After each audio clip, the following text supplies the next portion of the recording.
Welcome to another story presentation from Read Me a Story, Inc., located on the web at readmeastoryinc.com.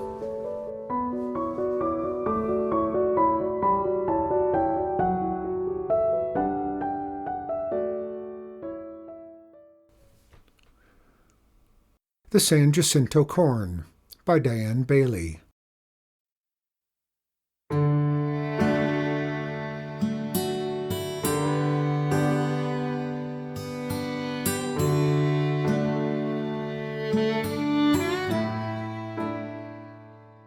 Look what I found! Joseph grinned and held out his hand.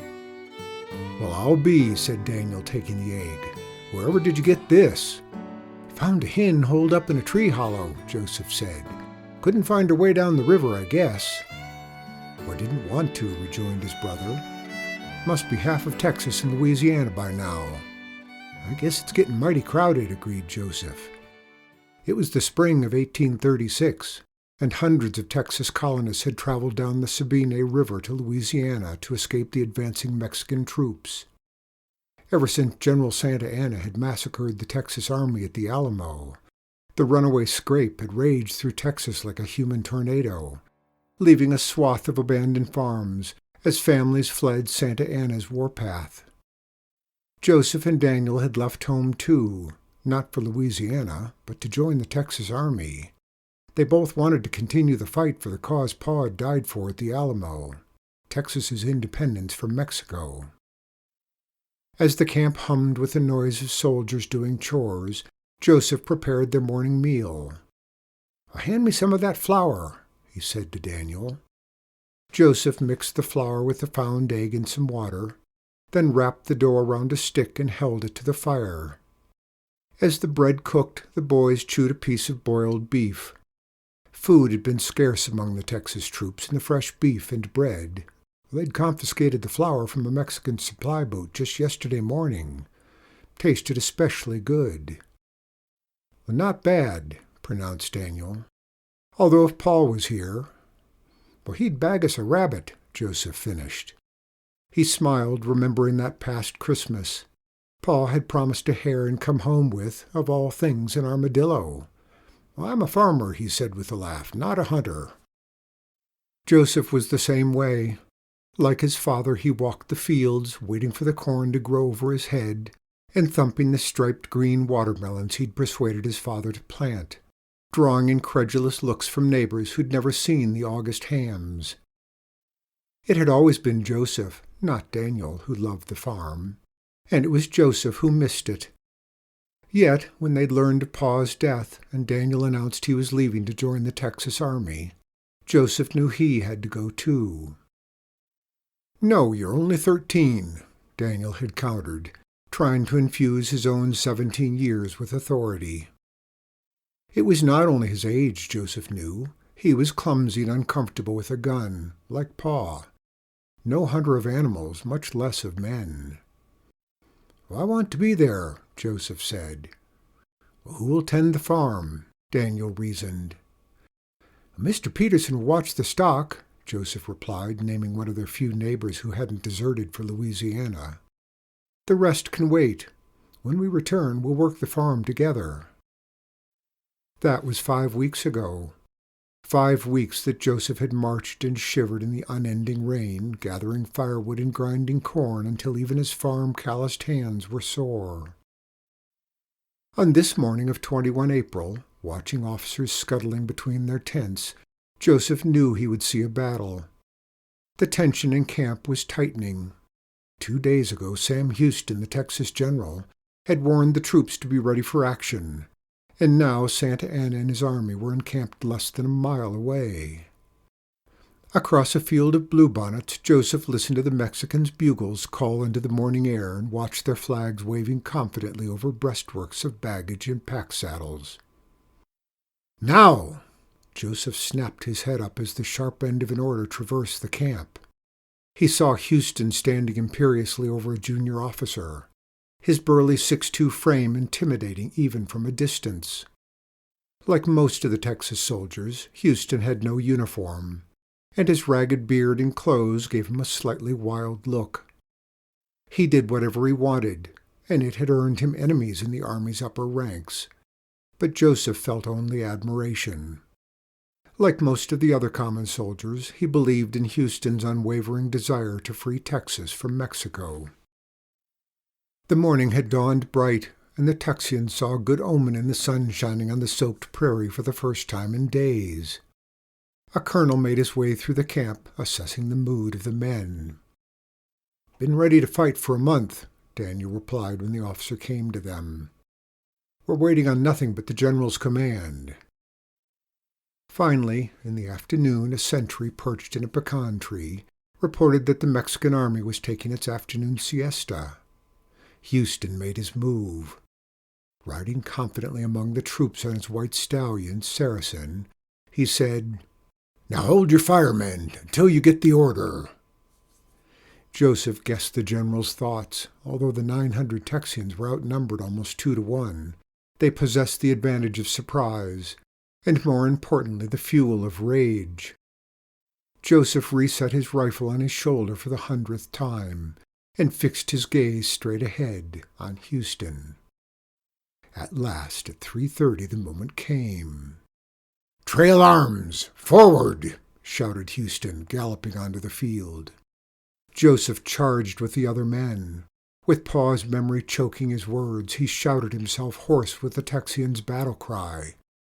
"Remember the Alamo!" Startled and terrified, the Mexican soldiers scrambled for their weapons. Instantly the field became a mire of smoke and mud and men thrashing to the violent rhythms of gunfire.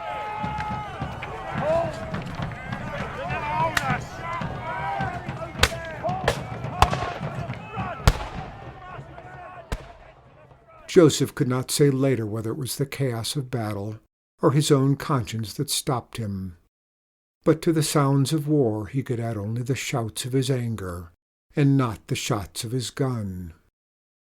Then, 18 minutes after it began, the Battle of San Jacinto was over. The Texians had won. Through the night the celebratory mood grew. Just 9 Texas soldiers had died, and only 25 had even been injured, although those included Houston, who'd been shot in the ankle. But though the camp was swollen with hundreds of prisoners, the most important, Santa Anna, had escaped. Next morning a search party returned with a stray prisoner. He was dressed shabbily, but as he was led through the camp, an astonishing thing happened. A growing murmur from the other prisoners gelled into 2 words uttered over and over. "El Presidente! El Presidente!"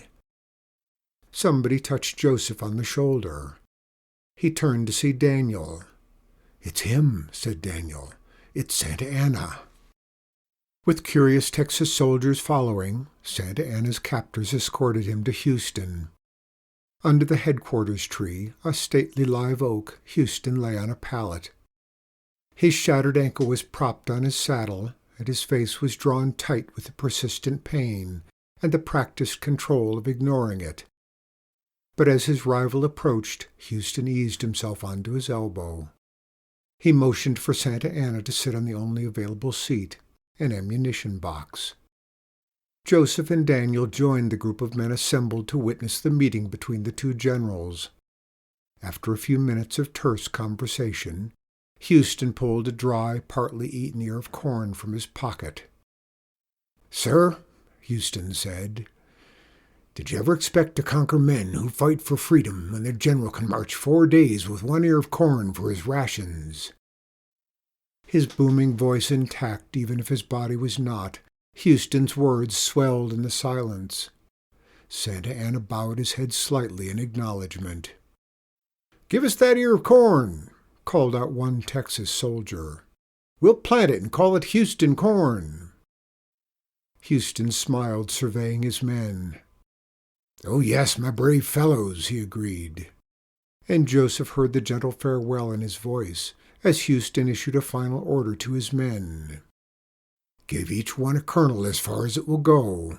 Take it home to your own fields, where I hope you may long cultivate the arts of peace as nobly as you have shown yourselves masters of the art of war." At this, Joseph glanced at Daniel. His brother's attention was fixed grimly on the general, and Joseph knew he was thinking how Pa had been deprived of his chance to cultivate peace. "You have achieved your independence," Houston continued. "Now see if you cannot make as good farmers as you proved yourself gallant soldiers. You may not call it Houston corn, but call it San Jacinto corn, for then it will remind you of your own bravery." The ear of corn passed through the circle of men. When it reached Joseph, he hesitated. There was not enough for everyone. "Go on," urged Daniel. "But I didn't even fight," Joseph protested, his thumb gently rubbing the kernels. "Well, you didn't fire," Daniel corrected. "You did fight." "Well, still—" "It may be a soldier's duty to win battles, but it's every man's duty to make them worthwhile," Daniel said. And for the first time Joseph recognized Pa in Daniel, just as he was in himself. "Come on," said the man next to him. "Get your share and pass it on." "What kind of farmers will we make anyhow if you're turning away seed?" Daniel asked, grinning. Joseph smiled back and plucked one of the kernels. "We'll plant them next to the house," he said. "That we will, then," said Daniel. Over the next few days, during his conversations with Houston, Santa Anna agreed to command his men to stop fighting, and eventually signed an order to evacuate all Mexican troops from Texas. His surrender would clear the way for a treaty establishing Texas as a free republic. It would all take time, Joseph knew, but for now he had more important things to do. He fingered the corn in his pocket and thought of home. It was planting time.